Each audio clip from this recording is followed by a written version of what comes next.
Hey there, guys. This is a little asynchronous video for those of you working asynchronously.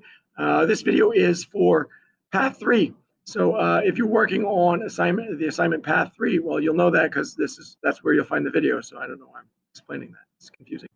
So if we check out Path 3, it says the end of simplicity. This is the last of the paths that will code that will be just straight motion. Straight forward line motion. That's all that you're doing in this. The programs from here forward, we will include more than just straight motion, including the next program you write will include this, the gripper, which is exciting or not exciting, but also you'll have to pick something up in the next program that we write. So that's true. All right. So here's a look at it. If we click on that slideshow, this is what it says. Basic challenge, we got to program the robot to complete path 3. That means the robot must end completely within the finish box. Robot must remain at least partially above the travel line throughout its journey. Robot must in some way declare victory when it arrives, and the program must include at least 4 different kinds of coding blocks. So those are the expectations. And here is the document that shows exactly the dimensions, right? So we've got to go forward 94 centimeters, turn, go forward 63 centimeters, turn, go forward 107 centimeters, turn, and then go forward again. Now, this line is 48 centimeters. The box itself is 31 centimeters. So if you take half of 31, which is 15, and add that to 48, you get about 63 centimeters. So another 63 centimeters forward would be in the middle of the box, which makes sense because 63 was how far down we went. So if we're going to go back up 63, that makes sense. It should end us in the right place. So again, 94, 63, 107, and 63 again. The distances, the wheels, keep in mind the diameter is 4.3 centimeters, which means the circumference is about 13.5 centimeters. Every time the wheel goes around, your robot goes forward 13.5 centimeters. We're going to need those pieces of information. What I'm going to do right now is I'm going to half screen my programming window, and on the other half, I'm going to put this window. So let me see if I can do that right here. There we go. And now we get, look at that. I'm going to increase the view here so that I can actually see the numbers here. There we go. So right now I'm looking at the start of the program, which is 94 centimeters forward. So how do I do that? Well, I'm going to start with a move tank. Again, this is the move tank, and yours will come in with those numbers as 50, right? That's just the speed at which the motor's turning around. So 94 centimeters, how many rotations is that? I'm going to bring up my calculator. And if I'm going 94 centimeters, I divide that by 13.5. That's the number of centimeters every time the wheel goes around. And it tells me I need 6.96 rotations to travel that distance. So I'm going to put 6.96 rotations in for my forward motion. Next, I'm going to bring in a move steering because I need to turn, right?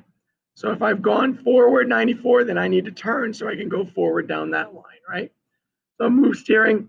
What I've done is the research I've done with my robot, with my version of the 5-minute bot, is that a 92-degree rotation is going to be pretty much exactly what we want. This will come in as 50 for you as the default, and with just one rotation forward in that 92-degree rotation.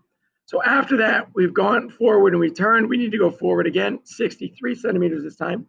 So that's going to be another move tank. And I'm going to drag that and plop it right there.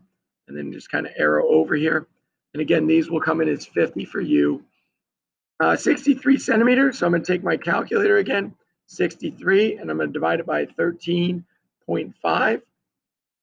That's the number of centimeters every time the wheel goes around. I get 4.66666, so I'm going to use 4.67. 4.67 is the number of rotations forward. I'm going to bring in another move steering, and this move steering goes at the end. And again, should be the same thing, 92-degree rotation. The power is going to be the same for you. And there we go. All right, so that's like halfway through. Now I'm right here in this corner. I've already turned, so now I need to go forward 107 centimeters. I'm going to bring in another move tank. And this move tank, again, for you, will come in 50 and 50. And then 107 centimeters, 107 divided by 13.5 gives me 7.925. I'm going to round that to 7.93 rotations. So I go back to my program, and I'm going to do 7.93 rotations. This brick is grayed out, so I do need to attach that. I'm going to do that with the wire tool. For you, the wire tool will work a little bit differently than for me. I'm going to zoom out a little bit so this actually works for me. Maybe. We'll zoom out a little more. What do you think of that? So the wire tool, I'm going to get this little wire tool for you. You're going to click on this, and then this end will blink, and then you'll click on that one. Again, for me, it's a little bit different, but the same basic process at the end of the day. All right, so I've done that move forward, and now I'm on this corner. I need to turn, which will be another move steering. And again, we're going to make this one 92 degrees. And for you, it'll come in as a default power of 50. After we've done that move steering, we need to go forward again. And I'm not going to tell you this number, but I will tell you, you can find this number. So I'm drag this one in. And again, for you, those powers will both come in as 50. This number of rotations should not be left as 1.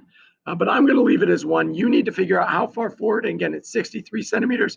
You've got to do a tiny little bit of math to figure that out. And once you do, change this number of rotations to equal the number of rotations that will take you forward 63 centimeters.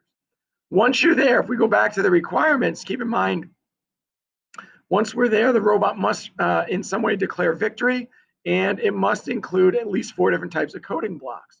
So those are things I haven't done, even though my program otherwise is solid, right? It completes that path. I need to declare victory.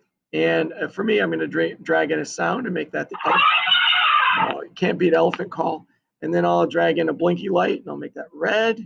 And then just for fun, I'll drag in this display brick and I'll make that angry eyes. So that's what I'll do to declare victory, right? You can do whatever you want, but again, you need to make sure that your code works and that when you arrive at the end, you have some kind of victory declaration, some kind of celebration of you arriving at the end. That's really it. You need to write a program, something like that. Hopefully your program will be better because it will be correct. And then we'll take a look at that program the next time we're in class. Hope that worked out well for you. Again, can't wait to see the code that you wrote. Oh, here we go.